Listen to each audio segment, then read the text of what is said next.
tatanggapin ninyo ngayon ay refleksyon ng inyong mga nakumpletong pag-aaral o pinag-aralan.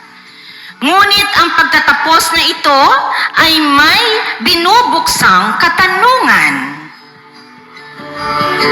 Ano ang sisimulan mo sa iyong silid-aralan?